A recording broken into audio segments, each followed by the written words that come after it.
Hello, everybody. This is our Autoline exclusives. I'm Sean McElroy, and I've got a real treat for us today. This is a little bit different than our normal Autoline exclusives. I've got a father and son duo with us today.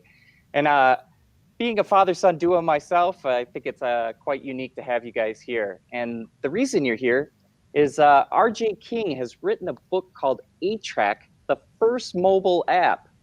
And RJ's father, John, is with us as well. He was part of the Ford Motor Company when 8-Tracks came into the company. We'll get into that in a little bit. But I want to take the time to thank you guys for joining me today. Oh, you're welcome. Glad to be here. And, before we kind of kick things off, I just kind of have to chuckle a little bit because I wonder how many people are on the other side of the screen looking at myself as a young guy going, how the heck could this guy know anything about 8-Tracks? He looks way too young. And I think, you know what, they would probably be right a little bit here.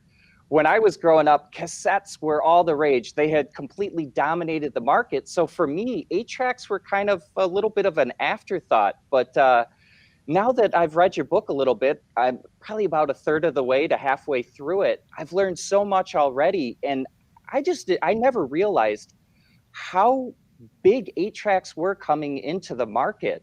There was really almost nothing that gave the consumer a way to listen to the music that they really wanted to inside of their automobile.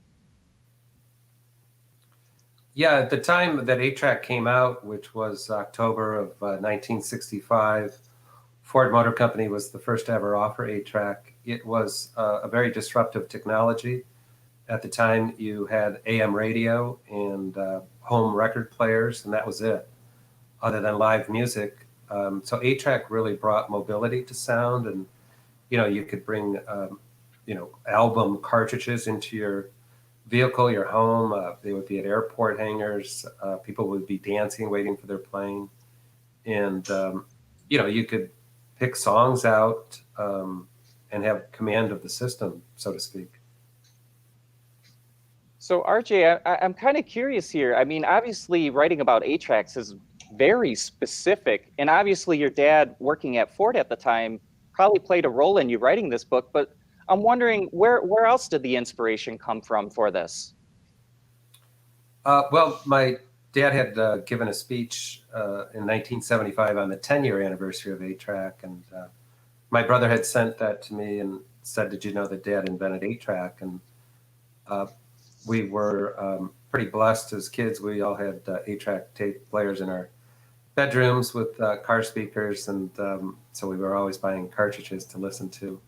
And we just thought all the kids had 8-Track in their car. And then the more I got into it, I found out that my dad was the project engineer for the introduction of 8-Track, and he was the one that wrote all the specs, made sure everyone adhered to those specs. And it came out, like I said, in October of 65 on 6 different models.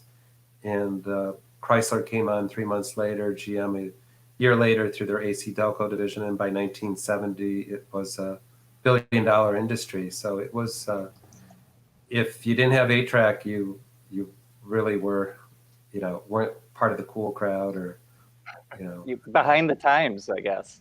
Yeah. Yeah, definitely 8-Track was the thing to have. So John, very interesting. Obviously, you're an audio guy being at Ford at the time. But before that, how did you kind of get into this space? Well, before that, I graduated from IIT in Chicago with bachelor and master's degree in electrical engineering. And then I worked for a while in automotive. And then I worked for several years at Webcor that made magnetic tape recorders and record changers, things like that. So that was a natural entree to where Ford advertised in the Chicago Tribune for someone with tape background. So I sent a resume in, and then the rest is history. So I got hired in January of 1965, and it was 9 months till 8-Track was introduced. So it was a very, very fast track for automotive. Yeah, 9 months to go from start to finish is incredibly fast, especially for anything automotive. I think we had a lot of help. Motorola, who was a radio supplier at Ford, let's say, did the tape player with the AM radio, which no one had done before. So, and RCA was very useful, and Learjet with the cartridge. So there was a four-way circle there of the four companies joining forces to get it all done. Yeah, John, you mentioned Bill Lear there, who seems like the guy that's credited with coming up with the 8-track. Man, in your book, he seems like such an interesting dude. I mean, he had like what, over 100 patents to his name or something like that. Yeah, Bill Lear was, I've never met Bill Lear, but heard a lot about him from all his people that I dealt with. So he was very impressive. And I guess his background went all the way back into the late 20s, early 30s with Motorola developing the first car radio between them. So, so he had a background with Motorola, which helped overall, I think, too. Yeah, RJ, could you kind of talk about that a little bit? Because, you know, here Lear is not necessarily the first guy with a cartridge-based system. There was another guy before him that had a 4-track system. Can you kind of talk about that play about how Lear was able to bring himself into Ford at first and then other automakers after that? Well, sure. With magnetic tape, you need 2 tracks to create stereo, which occurred in the 50s. And then in the late 50s, they started doing smaller cartridges that they would produce commercials on and give to radio stations. And that was a big cost savings for radio stations because now they didn't need as much talent inside the studios to create those commercials. DJs could just plug in a cartridge that carried about 5 minutes worth of tape, so you could pre-record commercials. And then a used car salesman in Los Angeles by the name of Earl Muntz, he came up with a 4-track system and convinced a couple of the the record companies to provide some music, but he was also getting the music directly from bands. But all of it was an aftermarket product that hung below the dashboard. And he had a pretty good market in California, Oregon, kind of controlled the West Coast. And he was always trying to get the automakers involved. And none of them would really go for the 4-track system. And then Bill Lear, when he was building the world's first business class jet in the first half of the 1960s, he wanted a sound system. He tried out Earl Muntz's 4-track system and said, Earl, if you did this, this, and this, it would be a lot better. And Earl refused to change the product. And so Bill Lear said, well, I'll do you one better. I'll just go to 8-track, and which he did. And then he saw an automotive play, so he called up Henry Ford II, who was a good friend. And so that's how Ford came on board and then hired my dad as the project engineer. And then Motorola was brought in to create the combined AM radio 8-track tape player, hence the first mobile app. And then none of the record companies wanted to go along with it. And so Bill Lear, having an amazing Rolodex, called up David Sarnoff, who ran RCA Records. And they got 175 albums, and that's how they launched it. And of course, it was a big hit and had a 15 to 20 year run before cassettes came in. But all the recording artists loved it as well because it was more money for them. And so everybody, once they got into it and the record companies all came on board, everybody walked away happy because everybody was making music and everybody was able to enjoy music a lot better than what they had before. Yeah, so Bill Lear seemed like he had some pretty good connections to kind of get his foot in the door, especially with RCA and then again with Henry Ford II as well, which was kind of interesting.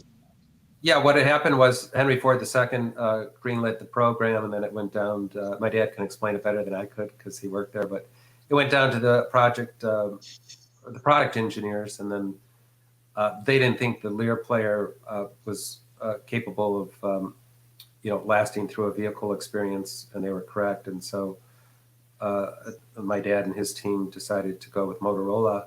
And Motorola was very eager to do the program because Philco had been acquired by Ford in 63, maybe 62, and they were radio manufacturers as well. So Motorola wanted to set itself apart in case they would lose out work to Philco.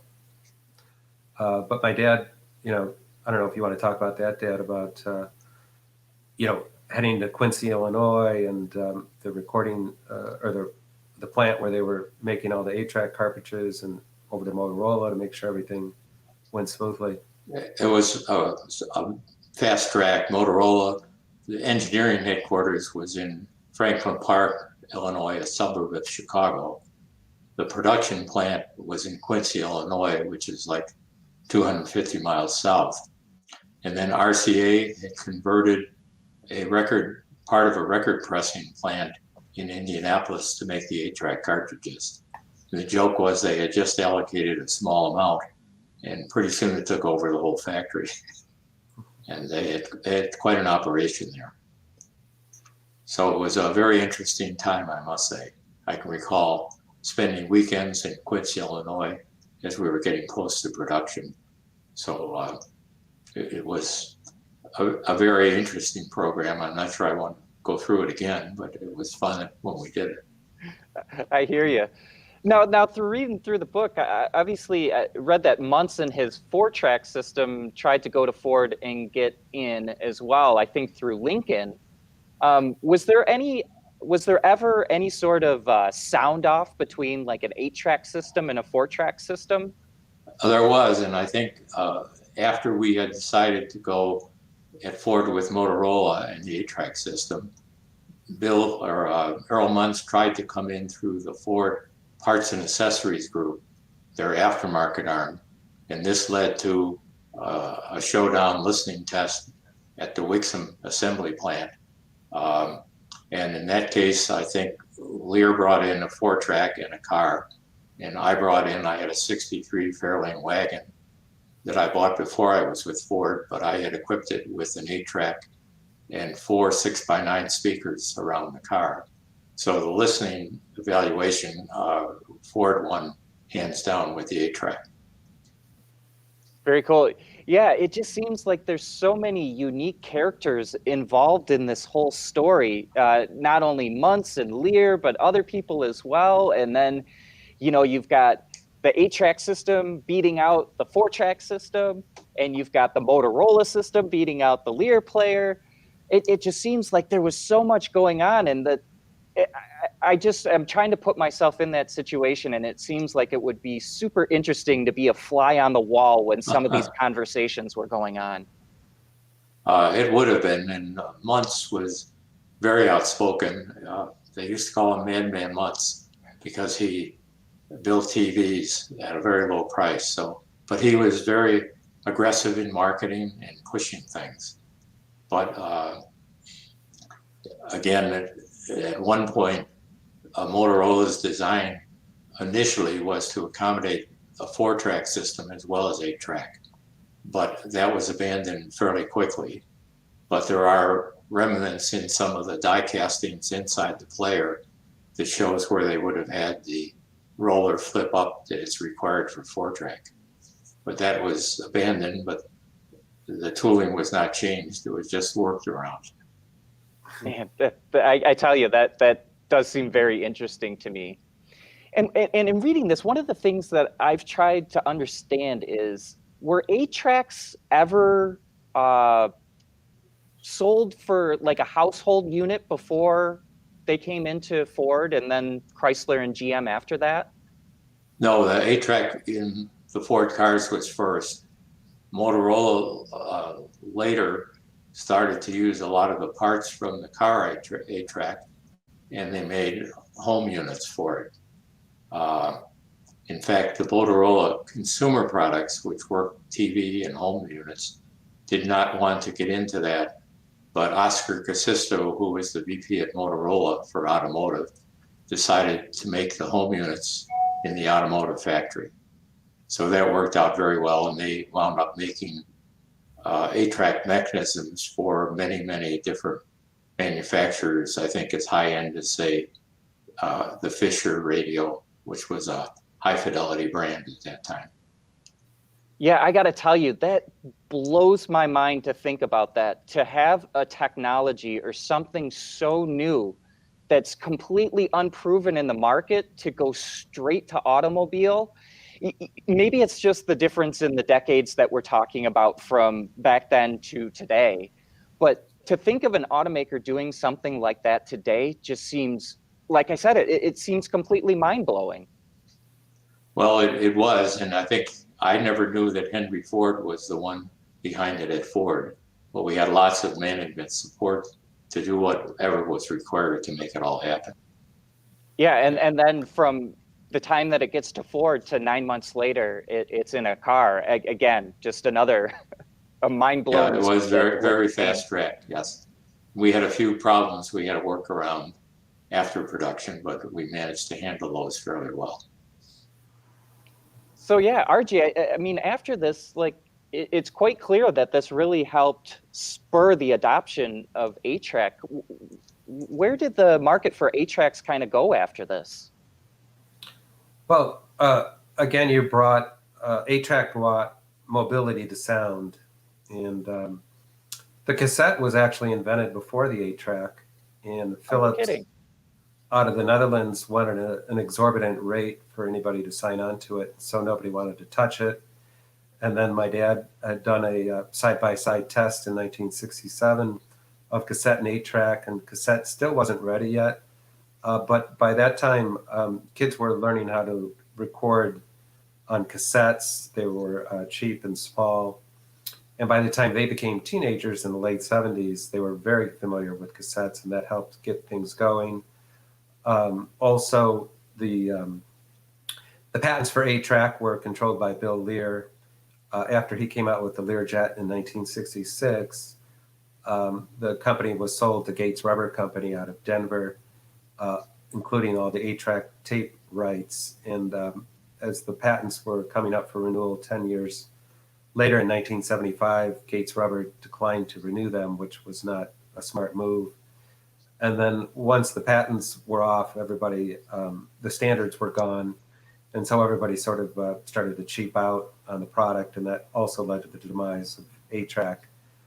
But it was, a 9-month crash program to bring 8-track to market. Yeah, it's right. It's unheard of.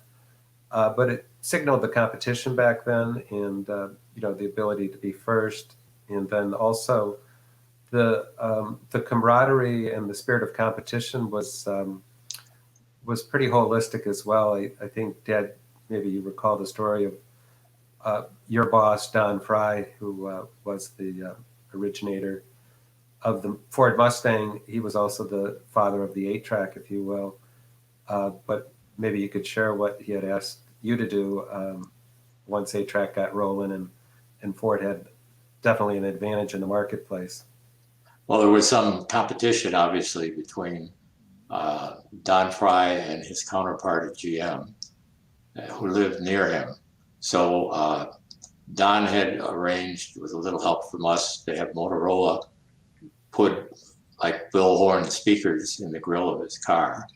And he had an 8-track player, and Ford at that time had a jingle, Ford Has a Better Idea. And we had it recorded on the 8-track tape. And as he left in the morning, which was usually before Pete Estes left from GM, he would plug it in and play it real loud as he drove down his driveway. So we always get a chuckle out of that. Yeah, no kidding. What a way to just kind of prod your neighbor and your counterpart there. Just right. Needle them a little bit more each morning. And then I think Ford was by far the first with an integrated unit in the instrument panel with AM radio. It took Chrysler and GM a couple more years to get to that, where they had usually hang-on players either on the floor or underneath the instrument panel to do the 8-track. Oh, that's a great point. I mean, you look at infotainment systems today, and I mean, everything's either slapped right in front of your face or whatever. It's very interesting to think that that would be the first kind of integrated unit into the dash, or at least maybe not the first, but at least probably on a mass scale. Well, I think it was the first one 8-track in the dash, and I think we had it with the AM radio in the Lincoln, the Thunderbird, and the Mustang.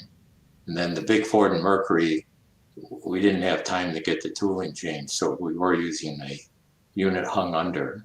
Basically, it was the AM radio unit without the radio portion left out.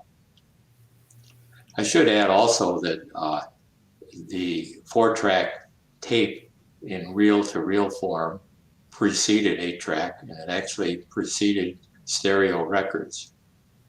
And it was this that was adapted, although in the case of the reel-to-reel players, at the end of the segment, you would have to exchange the reels. So Muntz changed things by he used a mechanical lever, and it had to be recorded differently to do 4-track. So 8-track was somewhat a development of that by adding the 4 additional tracks on the same size tape and having it automated, so you never had to touch it. With Muntz, you would have to move this lever at halfway through the tape, which no one thought was the thing to do. And then later, as cassette, which was invented as a dictation machine in 1964, as they put stereo on it in 67 or so, they hadn't yet come up with the tape and the heads to get high fidelity, because it ran at half the speed of the 8-track tape. So the fidelity was not as good in the beginning. But it was a lot of competition there.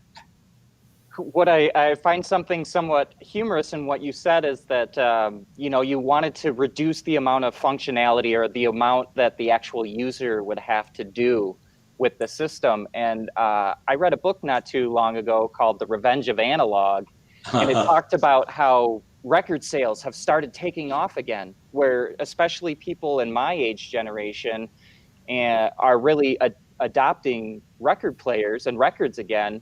And part of the reason is that because with digital music, you don't get to absorb yourself into it as much. Whereas with a record player, you're physically having to pull the music out of the sleeve. You got to put it on the turntable. You got to engage so it's all that engagement with it that is one of the reasons why records are starting to kind of take back off again. So it seems like what you guys were dealing with is kind of flipped back on its head again.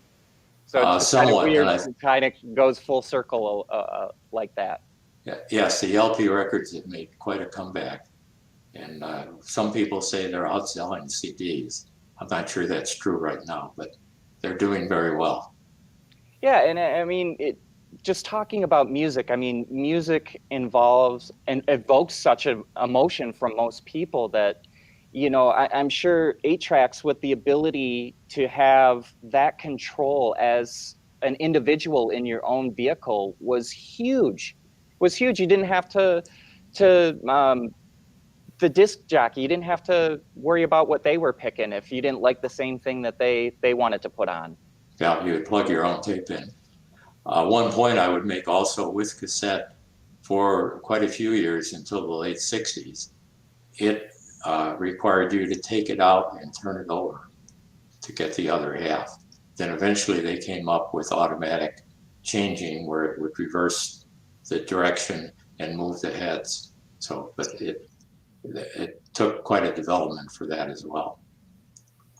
Yeah, no, and the last thing I'll say is that this whole conversation and working up all my interview questions that I had for you guys, it made me think of the first album that I ever purchased, which I find quite humorous these days. If anybody in my age range knows, my first cassette I ever bought was Tag Team Whoop. There it is. It was a single track on a cassette player. So, oh man, I just look back and kind of laugh at things like that. But again, I want to take a second to highlight the book that RJ King has written, 8-Track, the first mobile app.